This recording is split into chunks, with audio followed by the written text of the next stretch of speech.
How many times have we watched the silver screen and believed the stories, the heroes, and the villains? We often mistake the script for the soul, and the spotlight for the light of truth.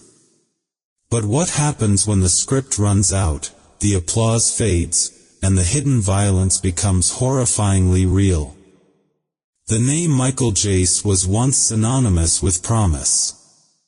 He was the tall, imposing figure who stood alongside legends like Tom Hanks in Forrest Gump and commanded the screen in the iconic role of Detective Julian Lowe on FX's long-running hit, The Shield.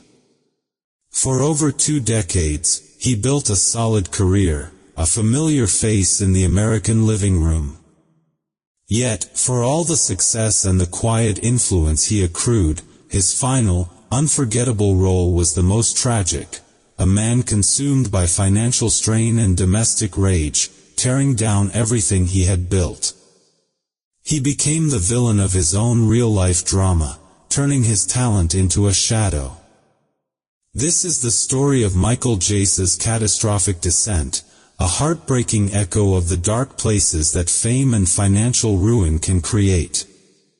It is also the story of April Jace, a wife, a mother, and an avid runner, whose fight for freedom was brutally silenced. This tragedy hits close to home, forcing us to ask, how did the man who played a Christian detective become a convicted murderer? Michael Jace was born on July 13, 1962, in Paterson, New Jersey. Paterson is a city woven into the American fabric, known for its industrial history and resilient working-class spirit. Jace was a product of that environment, an initially unremarkable young man with 2 notable physical traits: his height, standing at 6'3", and his considerable size, weighing in over 200 pounds. These attributes naturally steered him toward sports, and during his high school years, Jace was dedicated to basketball and baseball. He played with the focused energy of someone trying to forge a path, perhaps dreaming of a future on the court or the diamond, a future that felt tangible and achievable. Yet, fate often presents a detour disguised as a casual interest. It wasn't the roar of the crowd or the thrill of a home run that ultimately captivated Jace, it was the quiet intensity of the stage. While in college, he observed his girlfriend attending acting classes, and in a moment of casual curiosity, perhaps even arrogance, he thought, "That looks easy." It was a thought that would change the course of his life forever. He was a natural. This wasn't the kind of talent that needed to be painstakingly refined, it simply was. Jace had the physical presence, the deep voice, and the ability to command attention in a way that coaches and casting directors quickly recognized. He possessed the raw material for a performer, someone whose weight and height translated on screen into a powerful, often intimidating, authority figure. It was a perfect fit for Hollywood's need for strong, often conflicted, characters. Jace's professional journey began quietly in 1992 with a role on the enduring procedural drama, Law and Order. For any New York-based actor, this was a rite of passage, a solid, foundational start.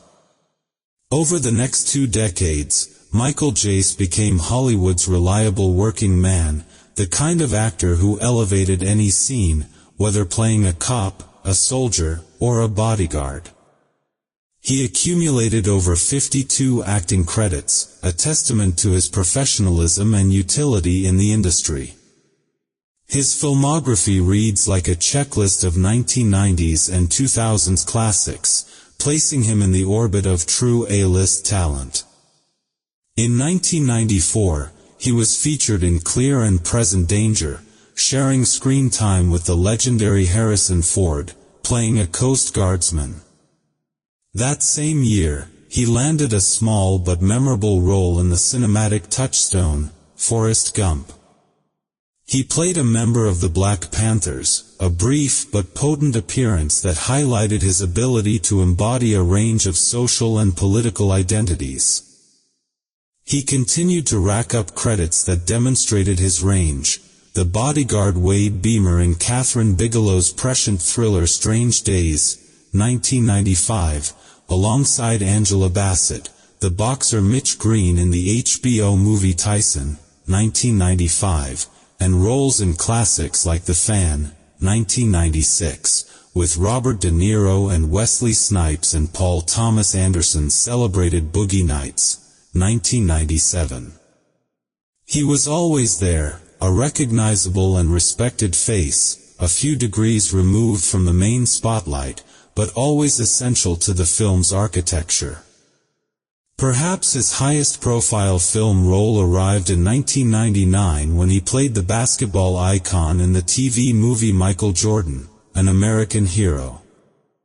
It was a challenging role, requiring him to inhabit the world's greatest athlete, and while the film itself was critically mixed, it proved Jace could carry a major biographical role. He even played a prison inmate turned football player in The Replacements, 2000, and Major Frank Santos in the 2001 Planet of the Apes remake alongside Mark Wahlberg. However, the role that cemented Michael Jace's identity for millions of American viewers began in 2002, Detective Julian Lowe on FX's groundbreaking series, The Shield. Jace starred in 89 episodes across 7 seasons, providing the show with one of its most nuanced moral compasses.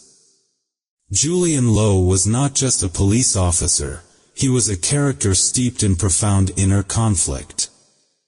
He was portrayed as a devout Christian whose faith was constantly at war with his own unacknowledged homosexuality and the deeply immoral, often brutal, behavior of his colleagues in the infamous Strike Team. Jace played Lowe with a quiet intensity and a palpable struggle for righteousness. He was the character viewers rooted for, the one who carried the moral weight of the show's dark world, the one striving to run the right race in a fallen system. The success of The Shield made Michael Jace a star, a television staple, a face instantly recognized for embodying integrity, even if conflicted. He was the kind of actor who, many believed, was only one major breakout role away from joining the pantheon of respected black actors like Samuel L. Jackson, Lawrence Fishburne, or Denzel Washington. He had achieved the dream, a steady income, respect from his peers, and a life in Hollywood. He had ascended from the streets of Patterson to the sound stages of Los Angeles. But as we look back, the irony is crushing. The man celebrated for his moral presence on screen was, in reality, struggling with a dark personal script. And for Michael Jace, the quiet success of his career was tragically undermined by the chaos and deep financial insecurity brewing behind the scenes. He was at the peak of his career's recognition, yet the ground beneath him was crumbling. By the early 2000s, Michael Jace was at the zenith of his professional recognition. He was the kind of actor the industry valued, reliable, commanding, and instantly recognizable, especially as Detective Julian Lowe. For millions of viewers, he was the face of conflicted morality, the gentle giant struggling to do right. But beneath the veneer of the steady television gig and the impressive filmography, the reality of life in Hollywood's middle tier was far harsher. In the entertainment world, fame does not always translate directly into fortune, especially when compared to the colossal salaries of the true A-list elite. Though Jace was constantly working, his income had stabilized to a modest range, reportedly pulling in only about $$70,000 to $$80,000 a year. 11. In the fiercely competitive, high-cost landscape of Los Angeles, this was not enough to maintain the lifestyle expected of a longtime television star. The pressure was silent, but immense, steadily eroding the stability he needed. The inevitable consequence arrived in March 2011, when Michael Jace filed for bankruptcy 22. The figures were staggering, revealing the quiet crisis he had been fighting. He owed around $411,000 on his home, which was actively facing foreclosure, and faced additional debt of about $22,000 in state and federal income taxes. 33. The man who had portrayed powerful, successful men on screen was, in reality, $500,000 in debt, struggling to keep a roof over his family's head. 44. This financial abyss coincided with a stark slowing of his career opportunities. The big roles stopped calling as frequently, leaving him with an income stream that was inconsistent and inadequate. In the quiet desperation that follows failure, the stress began to consume his life. It's a common, tragic pattern. When the applause stops, and an individual's identity is tied solely to external validation, the self-worth shatters. Michael Jace was beginning to realize that, when the lights went down, he no longer knew who he was outside of the characters he played. The domestic sphere became the focal point of this crushing anxiety. In 2003, Jace married April Jace. April was everything Michael seemed to lack in his crisis: grounded, educated, and outwardly successful. She worked as a financial aid advisor at Biola University, a private Christian school, and was known as a beautiful, dedicated track star and avid runner. 555. While Michael's world was contracting into debt and despair, April's life was defined by motion and forward momentum, a contrast that likely intensified the tension in their marriage. The strain of financial ruin was compounded by a far darker, more deeply rooted issue: a history of domestic violence. This was not the first time Michael Jace's rage had boiled over into physical abuse. As deeper investigations into his past revealed, Jace had a history of violent behavior against his ex-wife, Jennifer Bitterman, the mother of his first child. 6. A friend of Bitterman testified to the courts that she had witnessed multiple instances of violence in 1997, detailing harrowing episodes where Jace choked his ex-wife and violently slammed her head into a wall. 7. These incidents occurred while their infant son was crying nearby, painting a grim picture of a man whose personal demons had long included uncontrolled physical aggression. 8. This revelation was crucial. It showed that the tragedy of May 2014 was not an isolated snap, but the final, deadly recurrence of a destructive pattern. April Jace, the runner, the professional, found herself trapped in this toxic reality. She witnessed her husband's career stall, his financial situation become dire, and his emotional stability erode under the weight of debt and shame. She was married to a man who, far from his on-screen persona of decency, was becoming increasingly controlling and aggressive. The conflict reached its inevitable, painful peak. April Jace, a woman whose spirit was defined by moving forward, by the discipline of running, decided she could no longer remain stationary in a relationship that threatened to consume her. She had had enough. 9. She made the courageous, and ultimately fatal, decision to demand a divorce after 9 years of marriage. 10. This demand for freedom, this declaration of her own survival, was the moment the dark script began to write its final, devastating scene. The date was May 19, 2014. It was the day April Jace decided to seize her life back. She delivered the final, painful news to her husband: she wanted a divorce. The announcement triggered an immediate and devastating reaction from Michael Jace. Consumed by debt, career stagnation, and a deep-seated insecurity, the divorce demand felt like the ultimate humiliation, the final failure in a string of public and private defeats. The argument that followed was explosive. Jace, his rage likely fueled by the alcohol he had consumed, immediately turned to bitter accusations, convinced April was having an affair and cheating on him. For April, this was the confirmation that she needed to get out. She left the house in fear, taking a moment to breathe and gather herself, but the terror was real. As April remained away, Michael Jace embarked on a calculated campaign of psychological torment.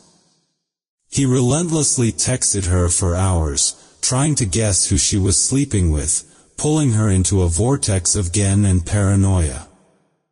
April's response was chillingly direct, a small window into the hell she was living. She texted him back, admitting she was scared and afraid for her life to come home because of how angry he was, fearing he would make a scene or lie to the children. In a cold, deceptive maneuver, Michael Jace texted her back, pretending he was gone. He texted back and told her he was gone because she was scared to come to the house, so he texted back and said he was gone and he had left the house. But it was a lie, a chilling prelude to the violence he had planned. He had grabbed his gun, a revolver, and waited, drinking and getting drunker, preparing to commit an act that would shatter their family forever. April Jace returned home in the early evening. She was not alone. She had just picked up their 2 sons, ages 5 and 8, from a baseball game. The sight of his wife returning, perhaps expecting to find the house empty or to face a calm discussion, broke the fragile calm. Michael Jace confronted her instantly. His first act was to remove the witnesses, ordering their 2 sons to go to their room as the argument escalated once again. But the hallway where the final confrontation took place was open, and the silence could not absorb the horror that followed. The 2 young boys, hiding in the safety of their room, saw and witnessed the whole thing. The physical attack began when April Jace, realizing the danger, attempted to leave or flee the situation. Michael Jace raised the revolver and fired. He shot April Jace in the back. As April lay on the floor, wounded and desperate, Michael Jace delivered a line so cold and vicious it would haunt the court proceedings. April was a dedicated track star, an avid runner who found solace and strength on the track, often running on her lunch breaks. Taunting her with this passion for movement and life, Jace said, "Since you like to run so much, why don't you try running to heaven?" He then shot her twice more in the legs, a final, brutal act of control and rage. April Jace was left to die on the hallway floor. She was only 40 years old. The terrifying silence that followed the shots was broken by the mundane reality of the perpetrator. Michael Jace put down the gun and made 2 phone calls. First, he called the police himself, stating with a horrifying calmness that he had just shot his wife. Then, he called April's father and her brother, delivering the grim news and asking someone to come and pick up the children.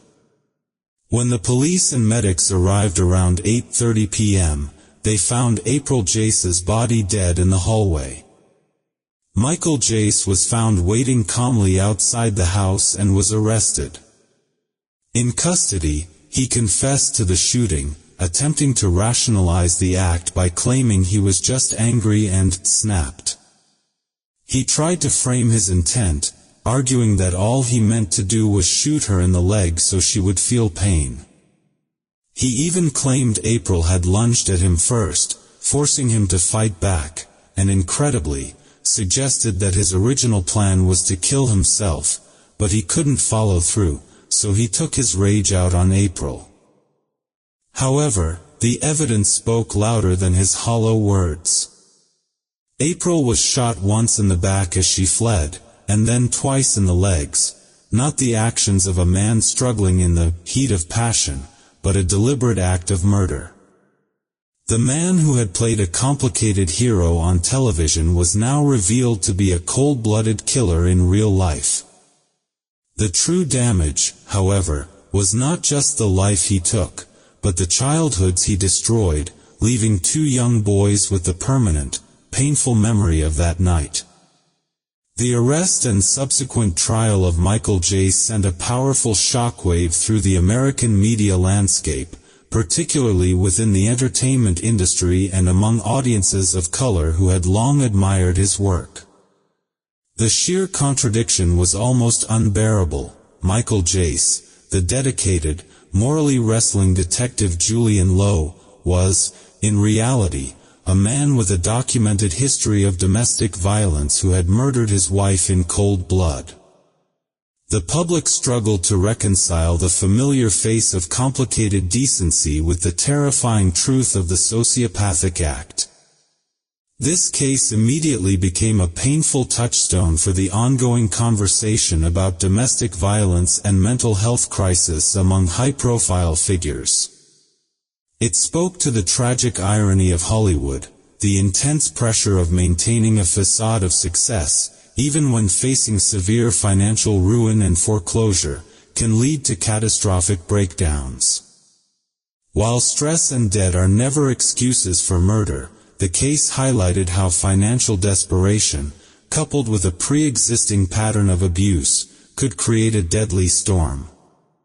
For many Americans, it reinforced the frightening truth that, thousands of miles away, but it hits close to home, demonstrating that domestic abuse operates independently of fame or socio-economic status.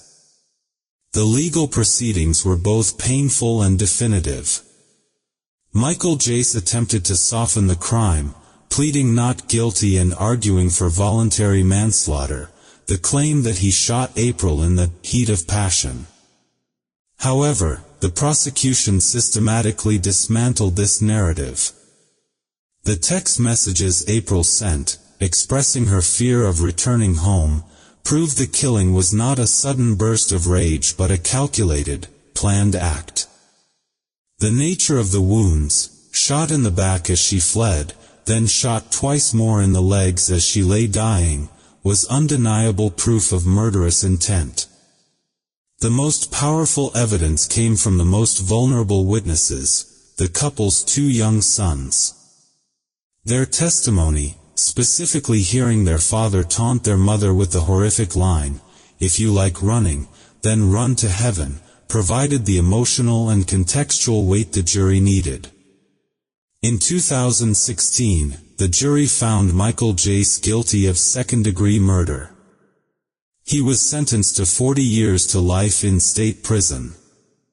The conviction was a stark and necessary message. The uniform of an on-screen hero provides no shield from justice for real-world atrocities. April Jace's legacy, though tragically cut short at the age of 40, became a symbol of strength and perseverance. Her workplace, Biola University, honored her memory by establishing a scholarship in her name, ensuring that her contribution as a dedicated counselor and an avid runner would not be forgotten in the face of her terrible final moments. The story of Michael Jace and April Jace is a modern American tragedy, a chilling reminder that the stage of life holds far greater darkness than any Hollywood soundstage. It is a story that ends without the satisfying closure of a fictional script, but with the stark, painful clarity of justice served. Jace, the actor, now serves 40 years to life, his impressive filmography permanently overshadowed by the horrific details of his crime. This conclusion is not about offering a moral lesson, but about recognizing the postures of life that remain after such a devastation. For the family, the verdict brought accountability, but not peace. On that terrible night in May 2014, April died, and the entire family's sense of security and normal childhood died with her. The most enduring victims are the two young sons, now forced to navigate life without a mother and with a father stripped away by his own monstrous actions. Yet, amid the wreckage, a spirit endures. April Jace, the kind-hearted mother and dedicated financial counselor, leaves behind a powerful, non-negotiable legacy. She was a woman known for her discipline, her strength, and her passion for running, always moving forward, always striving for health and freedom.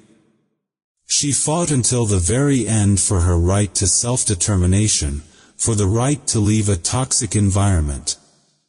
Her name lives on through the scholarship established at Biola University, ensuring that future students receive the support and guidance April was dedicated to providing. She is remembered not for her suffering, but for the inherent dignity she possessed and the life she was building. Some stories end with thunderous applause. This one ends with a profound silence, a time for reflection. We remember April Jace, the runner, who sought to break free. And we hold space for her memory, acknowledging the millions who face similar battles in the silence of their own homes. If this story has moved you, or reminded you of someone whose strength inspired you, share their name or thought below. We read every comment. Thank you for watching this story of ambition, failure, and ultimate heartbreak. Please take care of yourselves and those you love.